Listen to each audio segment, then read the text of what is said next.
الحمدللہ وکفا وسلام علی عبادہ الذین اصطفى اما بعد فاعوذ باللہ من الشیطان الرجیم بسم اللہ الرحمن الرحیم اليوم نختم علی افواہہم وتکلمنا ایدیہم وتشہد ارجلہم بما كانوا یکسبون۔ سامعین محترم، مجھے اس چیز کا احساس ہے کہ آپ نے یقیناً شب بیداری کی ہے، اللہ کی عبادت کی ہے، اس کا ذکر کیا ہے اور آپ جاگتے رہے۔ اب یقیناً سب آرام چاہتے ہیں، اس لیے بہت مختصر وقت میں آپ حضرات کے سامنے چند گزارشات پیش کروں گا۔ اللہ مجھے اور آپ سب کو عمل کرنے کی توفیق عطا فرمائے۔ محترم بھائیوں، اللہ کی رحمتوں اور برکتوں والا مہینہ اپنے اختتام کو پہنچنے والا ہے۔ اس مہینے کا مقصد، اس کی آمد کا مقصد، روزوں کا مقصد اللہ نے بیان فرمایا، لعلکم تتقون، تاکہ تم متقی بن جاؤ، تقویٰ تمہارے دلوں میں آ جائے، اللہ کا ڈر پیدا ہو جائے۔ اللہ کا ڈر ہوتا ہے ہم روزہ رکھ کر چاہے ہمیں کوئی بھی نہ دیکھ رہا ہو کچھ نہیں کھاتے پیتے، کیونکہ ہمیں اللہ کا ڈر ہے کہ ہمارا کوئی عزیز رشتہ دار تو نہیں دیکھ رہا مگر اللہ تو دیکھ رہا ہے نا، تو اللہ سے ڈرتے ہوئے ہم کچھ نہیں کھاتے پیتے۔ یہ جو اللہ کا ڈر ہمارے دل میں روزے نے پیدا کیا، اللہ تعالیٰ نے اپنا ڈر لوگوں کے دلوں میں بٹھانے کے لیے قرآن مجید میں مختلف طریقے اختیار کیے ہیں، مختلف انداز بیان کیے ہیں تاکہ لوگوں کے دلوں میں اللہ کا ڈر پیدا ہو سکے۔ اسی مقصد کے لیے اللہ تعالیٰ نے بہت سے انبیاء کرام کو مبعوث کیا اور نبی آ کر لوگوں کو اللہ سے ڈراتے رہے۔ اسی مقصد کے لیے اللہ تعالیٰ نے آخری نبی جناب محمد رسول اللہ صلی اللہ علیہ وسلم کو نبوت و رسالت دے کر مبعوث کیا، اور آپ صلی اللہ علیہ وسلم لوگوں کو اللہ سے ڈراتے رہے۔ اسی مقصد کے لیے اللہ نے اپنے آخری نبی جناب محمد رسول اللہ صلی اللہ علیہ وآلہ وسلم پر قرآن مجید نازل کیا، اور قرآن مجید میں اللہ تعالیٰ نے کہیں پر جنت اور جنت کی نعمتوں کا ذکر کیا تاکہ لوگوں کو اس کی ترغیب ہو اور وہ اس کے حصول کی کوشش کریں، اللہ کا ڈر دل میں بٹھائے۔ کہیں پر اللہ نے اپنے عذابوں کا ذکر کیا، ہولناکیوں کا ذکر کیا، اور ایسی قوموں کا ذکر کیا جو یقیناً ہم سے بڑے طاقتور تھے، ان کے قد کاٹ بہت بڑے بڑے تھے، ان کی عمریں لمبی لمبی تھیں۔ ان کا تذکرہ کیا کہ انہوں نے جب اللہ کا خوف دل سے نکال دیا تھا تو پھر اللہ نے کیسے ان لوگوں کو مسخ کر کے رکھ دیا، ان کو اپنے عذاب میں کیسے مبتلا کر دیا، اللہ نے اس کا بھی ذکر کیا۔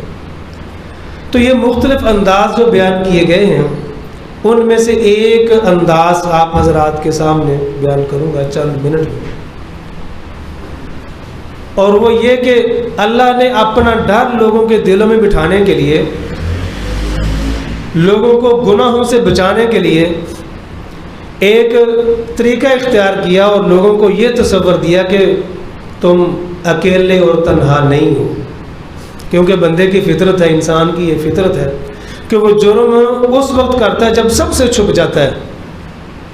چور چوری کرتا ہے جب وہ تسلی کر لیتا ہے کہ مجھے کوئی دیکھ نہیں رہا۔ الغرض کوئی بھی جرم کرنے والا اس وقت جرم کا ارتکاب کرتا ہے جب وہ تسلی کر لیتا ہے کہ اب مجھے کوئی نہیں دیکھ رہا۔ استاد بیٹھا ہے نا کلاس میں، تو بچے شرارت نہیں کریں گے کہ وہ استاد دیکھ رہا ہے، اور جب استاد نہ ہو کلاس میں تو بچے شرارت بھی کر جاتے ہیں۔ یہی حال والدین کے سامنے ان کی نظر میں بچے شرارت نہیں کریں گے، اور جب بچے دیکھیں گے کہ اب ہمیں کوئی نہیں دیکھ رہا تو شرارت بھی کریں گے۔ تو جرم کرنے والا بھی یہی دیکھتے ہیں، مجھے کوئی دیکھ تو نہیں رہا۔ اللہ تعالیٰ نے قرآن مجید میں ایک ایسا جاسوسی سسٹم قائم کر دیا ہے، اور وہ سسٹم ہمیں سمجھا دیا ہے کہ تم جتنا مرضی چھپ جاؤ، لوگوں سے چھپ جاؤ گے، رشتہ داروں سے چھپ جاؤ گے، محلے والوں سے چھپ جاؤ گے، سب سے چھپ کر جرم کرو گے، مگر اللہ نے جو ایک جاسوسی نظام قائم کر دیا ہے تم اس نظام سے چپ نہیں سکتے۔ وہ نظام کیا ہے؟ قرآن مجید میں 4 چیزیں بیان کی گئی ہیں۔ سب سے پہلے نمبر پر اللہ نے قرآن مجید میں یہ ہمیں تصور دیا کہ تم جتنا مرضی چھپ جاؤ اللہ سے چھپ نہیں سکتے۔ اللہ تمہیں ہر وقت دیکھ رہا ہے، تم ہر وقت اس کی نگرانی میں ہو۔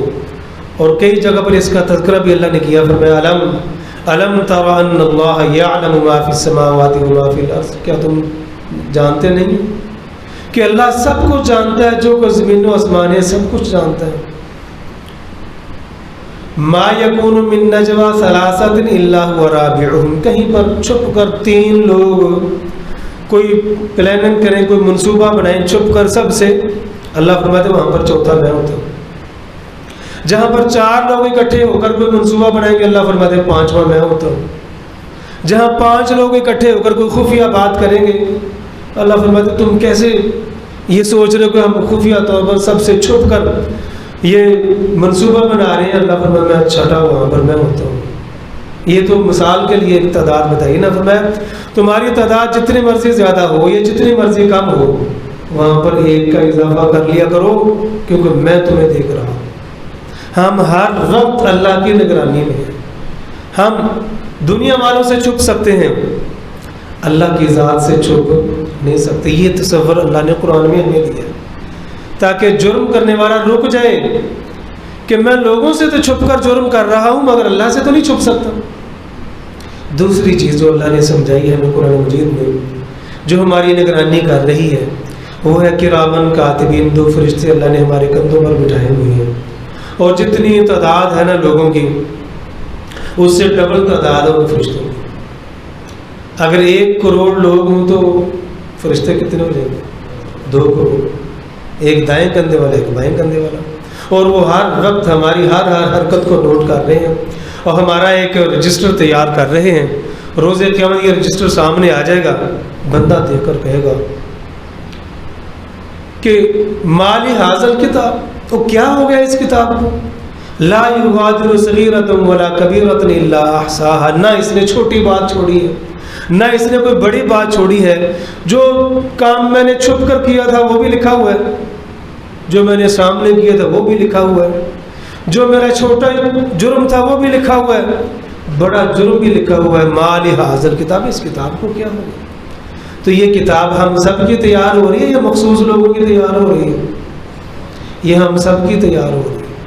ہماری زبان سے نکلنے والا ایک ایک حرف نوٹ ہو رہا ہے، ہمارا ایک ایک قدم کس طرف اٹھتا ہے یہ نوٹ ہو رہا ہے۔ اس لیے ہم دنیا والوں سے چھپ کر تو جرم کر لیں گے، رشتہ داروں سے تو چھپ جائیں گے، گناہ چھپ کر کریں گے، مگر کرامن کاتبین سے چھپ سکتے ہیں؟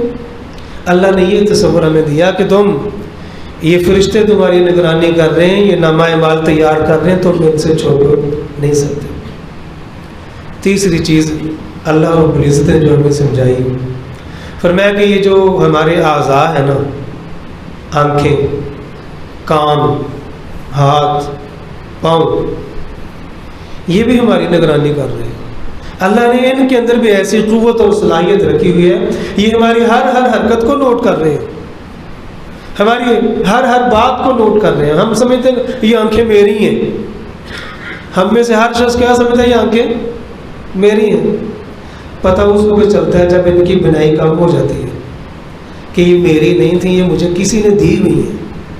میری ہوتی تو میں ان کی بنائی کم ہونے دیتا، میں ان کی نظر نہ کم ہونے دیتا۔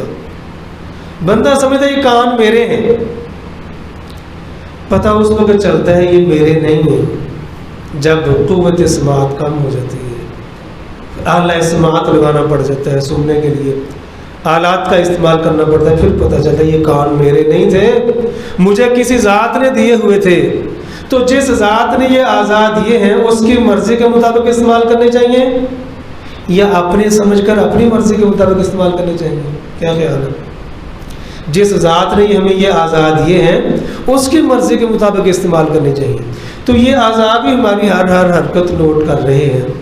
روز قیامت یہ زبان بند ہو جائے گی، اللہ فرماتے ہیں الیوم نختم علی افواہہم، ہم ان کے منہوں پر مہر لگا دیں گے، بول نہیں سکیں گے۔ یہ چھوٹی سی زبان جو دنیا کے اندر بولتے ہوئے تھکتی نہیں تھی، اس وقت اس پر مہر لگا دی جائے گی، اس کو بند کر دیا جائے گا۔ اللہ فرماتا ہے تکلمنا ایدیہم، ہم ان کے ہاتھوں سے بات کریں گے، ان کے ہاتھ بولیں گے، ہاتھ ہم سے بات کریں گے۔ یہ ہاتھ انسان سمجھتا ہے یہ میرے ہیں، تو یہ انسان کے خلاف گواہی دیں گے کہ یا اللہ مجھے کیسے کیسے یہ استعمال کرتا رہا۔ وَتُكَلِّمُنَا أَيْدِيهِمْ وَتَشْهَدُ أَرْجُلُهُمْ بِمَا كَانُوا، ان کے پاؤں بولیں گے۔ اور قرآن مجید کے ایک اور مقام پر اور اعضاء کا بھی تذکرہ ہے، کانوں کا، آنکھوں کا، یہ آنکھیں بولے گی کہ ہمارے ساتھ کیا کیا دیکھتا رہا۔ یہ کان بولیں گے ہمارے ساتھ کیا کیا سنتا رہا۔ اور ایک حدیث میں آتا ہے نبی کریم صلی اللہ علیہ وسلم بیٹھے ہوئے نا ایک دفعہ ہنس پڑے، بظاہر کوئی ہنسنے والی بات نہیں ہوئی تھی، تو نبی کریم صلی اللہ علیہ وسلم صحابہ سے پوچھا کیا تم جانتے ہو میں کیوں ہنسا؟ تو صحابہ کرام نے، میں اللہ کے رسول صلی اللہ علیہ وسلم آپ بہتر جانتے ہیں، اللہ بہتر جانتے ہیں، بظاہر ہم نے تو کوئی ہنسنے والی بات یہاں پر نہیں سنی۔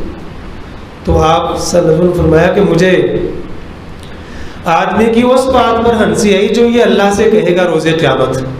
پتہ ہے اللہ سے کیا کہے گا؟ یا اللہ یہ سارے لوگ میرے دشمن ہیں، یہ میرے خلاف گواہی دے رہے ہیں، میں ان کی کسی گواہی کو نہیں مانوں گا، ہاں میرا اپنا وجود میرے خلاف بولے تو پھر ٹھیک ہے۔ تو پھر کیا ہوگا؟ اس کے ہاتھ بولیں گے، اس کے کان بولیں گے، اور اس کی آنکھیں بولیں گی۔ یہ جب بولنا شروع ہوں گے نا انسان کے خلاف، تو یہ بڑا حیران ہوگا کہ تمہاری خاطر تو میں اتنے جرم کرتا رہا، تمہاری خاطر تو میں حرام کماتا رہا، تمہاری خاطر تو میں یہ کچھ کرتا رہا، لما شہدتم علینا، تم میرے خلاف کیوں گواہی دے رہے ہو؟ تم تو بول ہی نہیں سکتے تھے، آج میرے خلاف کیوں بول رہے ہو؟ تو پھر اعضاء اس وقت کہیں گے قالوا انطقنا اللہ الذی انطق کل شیء، کہ ہمیں اسی ذات نے بولنے کی صلاحیت آج دی ہے جو ہر چیز کو بولنے کی قوت دیتا ہے۔ دنیا میں تجھے چھوٹی سی زبان دی ہوئی تھی، بولتے بولتے تھکتی نہیں تھی، آج اسی ذات نے ہمیں بولنے کی صلاحیت دی ہے، اور ہم تو اس ذات کی مرضی کے مطابق ہی بولیں گے۔ قالوا انطقنا اللہ الذی انطق کل شیء، کہیں گے ہمیں اسی ذات نے بولنے کی طاقت دی ہے جو سب کو بولنے کی طاقت دیتے ہیں۔ تو یہ جو اعضاء ہیں ہم سمجھتے ہیں یہ میرے ہاتھ ہیں، میرے پاؤں ہیں، میرے کان ہیں، میری آنکھیں ہیں، ان کے اندر اللہ نے ایسی صلاحیت رکھی ہوئی ہے، ہماری ہر بات، ہر حرکت، ہر جرم کو نوٹ کر رہے ہیں، اور روز قیامت اللہ کے سامنے بول دیں گے۔ آپ ذرا سوچو کہ جب ہم کوئی غلط کام کرنے لگتے ہیں، جب ہم چھپ جاتے ہیں کہ مجھے کوئی نہیں دیکھ رہا، تو کیا اپنے ہاتھوں سے، اپنے کانوں سے، اپنی آنکھوں سے چھپ سکتے ہیں؟ نہیں چھپ سکتے۔ تو اللہ تعالیٰ نے ایسا سسٹم ہمیں قرآن مجید میں سمجھا دیا کہ تم میرے اس جاسوسی نظام سے چھپ نہیں سکتے، میں خود تمہیں دیکھ رہا ہوں، میں نے فرشتے تمہارے کندھوں پر بٹھائے ہیں جو تمہیں دیکھ رہے ہیں، میں نے تمہیں اعضاء دیے ہیں، یہ اعضاء تمہاری ہر بات کو نوٹ کر رہے ہیں۔ اور چوتھی چیز اللہ نے قرآن مجید میں بیان فرمائی کہ یہ جو زمین ہے، زمین کا ٹکڑا ہے، زمین پر بننے والے مکانات ہیں، اس کے در و دیوار ہیں، ہم ان مکانات کی خاطر لڑتے جھگڑتے قتل ہوتے ہیں، اور جرم زمین کے کسی نہ کسی حصے پر ہوتا ہے، کسی نہ کسی حصے پر ہی مجرم کسی جرم کا ارتکاب کرتا ہے۔ تو زمین کا وہ حصہ روز قیامت بول پڑے گا کہ یا اللہ میری چھاتی پر چلتے ہوئے اس نے یہ حرکت کی تھی، یہ جرم کیا تھا۔ لوگوں سے تو چھپ جائیں گے، کیا زمین کے اس ٹکڑے سے چھپ سکتے ہیں؟ قرآن مجید میں فرمایا اللہ نے اذا زلزلت الارض زلزالها واخرجت الارض اثقالها، جب زمین کو ہلا دیا جائے گا اور یہ اپنے بوجھ نکال دے گی باہر۔ وقال الانسان ما لها، انسان کہے گا اس کو کیا ہو گیا، یہ زمین کو کیا ہو گیا؟ یومئذ تحدث اخبارہ، وہ ساری خبریں بتا دے گی کہ یہ کیا کچھ کرتا ہے، سب کچھ بول پڑیں گے۔ اس وقت انسان بڑا حیران ہوگا کہ یہ کیا ہو گیا۔ تو قرآن مجید میں اللہ تعالیٰ نے یہ چار چیزیں واضح کی لوگوں کو سمجھانے کے لیے کہ جرائم سے رک جاؤ. تم جب بھی جرم کرتے ہو لوگوں سے تو چھپنے کی کوشش کر لیتے ہو, لوگوں سے تو چھپ جاتے ہو, اپنے رشتہ داروں سے عزیزوں سے چھپ جاتے ہو, کھڑکیاں دروازے بند کر لیتے ہو. کیا تم مجھ سے چھپ سکتے ہو؟ میرے بٹھائے ہوئے فرشتوں سے چھپ سکتے ہو؟ میرے ان دیے ہوئے اعضاء سے چھپ سکتے ہو؟ میری اس زمین سے چھپ سکتے ہو؟ یقیناً نہیں چھپ سکتے. تو پھر تمہارے لیے بہتر یہی ہے, جرم سے رک جاؤ, گناہوں سے باز آ جاؤ. یہ گناہ سب سے زیادہ نقصان دینے والے ہیں. یہی وہ بات تھی جو 23 سال کے مختصر عرصے میں پیارے پیغمبر صلی اللہ علیہ وسلم نے اپنے صحابہ کرام کی دلوں میں بٹھائی تھی. یہی وجہ ہے کہ اس وقت کوئی فورس بنانے کی ضرورت نہیں پڑی تھی, کوئی پولیس اور جیل نہیں بنائی تھی, کوئی جرم کرتا ہی نہیں تھا. اور اگر کسی سے جرم سرزد ہو جاتا, چاہے اس نے تنہائیوں میں جرم کیا ہو, وہ پھر چین سے بیٹھتا نہیں تھا جب تک اپنے آپ کو اس جرم سے پاک نہ کروا لیتا. حضرت غامدیہ رضی اللہ تعالیٰ عنہ شادی شدہ تھی, جرم ہو گیا, بدکاری کا جرم ہو گیا. کیا کوئی پولیس پکڑنے گئی تھی, ان کو گرفتار کرنے گئی تھی؟ کیا کسی اور نے ان کو دیکھا تھا؟ بس یہ بات تھی دل میں کہ جو میں نے جرم کر لیا ہے اس کا دنیا میں کسی کو نہیں پتہ چلا مگر اللہ کو پتہ چلا ہے. خود چل کر آئی تھی پیارے پیغمبر صلی اللہ علیہ وسلم کے پاس اور آ کر اقرار کیا تھا, اللہ کے رسول صلی اللہ علیہ وسلم مجھ سے جرم ہو گیا, طہرنی یا رسول اللہ, اللہ کے رسول صلی اللہ علیہ وسلم مجھے پاک کر دیجیے. پیارے پیغمبر سے دوسری طرف موڑا, دوسری طرف موڑا, بار بار آئی, خود جرم کا اقرار کر رہی تھی مجھ سے یہ جرم ہو گیا.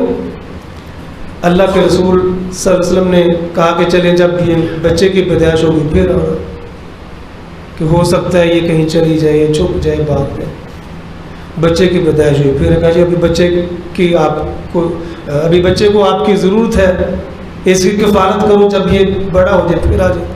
جب وہ بچہ بڑا ہوا, ہاتھ میں روٹی کا ٹکڑا پکڑایا کہ اب یہ خود اپنی خوراک کھانے کے قابل ہو گیا, خود چل کر آئی, کوئی پولیس پکڑنے نہیں گئی, کوئی فورس ایسے قائم نہیں کی گئی تھی جو مجرم کو فوراً گرفتار کرتی. بس کیا تھا, نبی کریم صلی اللہ علیہ وسلم نے لوگوں کے دلوں میں یہ تصور بٹھا دیا تھا کہ تم اللہ کی ذات سے چھپ نہیں سکتے, اللہ کے بنائے ہوئے اس سسٹم سے اپنے آپ کو چھپا نہیں سکتے. لہٰذا ایک ہی بات ہے تمہارے لیے کہ اپنے آپ کو گناہوں سے روک لو. جیسے روزے کی حالت میں تم اپنے آپ کو روکتے ہو, جیسے روزے کی حالت میں کھانے پینے سے رک جاتے ہو, چاہے کوئی نہ دیکھ رہا ہو نا, شدت کی بھوک اور پیاس لگے پھر بھی نہیں کھاتے پیتے. کیا ہوتا ہے دل میں کہ اللہ دیکھ رہا ہے. تو محترم بزرگوں بھائیوں, جب ہم جھوٹ بولنے لگتے ہیں نا تب بھی سوچ لیا کریں کہ جس کے ساتھ بول رہا ہوں اس کو تو پتہ نہیں چلے گا مگر اللہ کو پتہ چل جائے گا. جب ہم ہیرا پھیری کرنے لگتے ہیں نا تو سوچ لیا کریں کہ میرے کسٹمر کو تو نہیں پتہ چلے گا میں نے ترازو میں کوئی ہیرا پھیری کی ہے, مگر اللہ کو پتہ چل جائے گا. الغرض کوئی بھی جرم, کوئی بھی غلط کام جب ہم کرنے لگتے ہیں تو یہ تصور کر لینا چاہیے کہ مجھے کوئی نہیں دیکھ رہا مگر اللہ مجھے دیکھ رہا ہے. اللہ کا بنایا ہوا سسٹم, میں اس کے اندر ہوں, میں اس سے باہر نہیں جا سکتا, میں اس سے چھپ نہیں سکتا. اپنے آپ کو میں گناہوں سے روک لوں. اللہ تعالیٰ ہم سب کو ہر قسم کے جرم اور گناہ سے پاک کر دے اور ہم سب کو گناہوں سے محفوظ کر لے.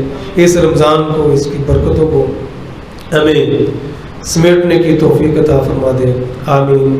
وآخر دعوانا ان الحمد للہ رب العالمین.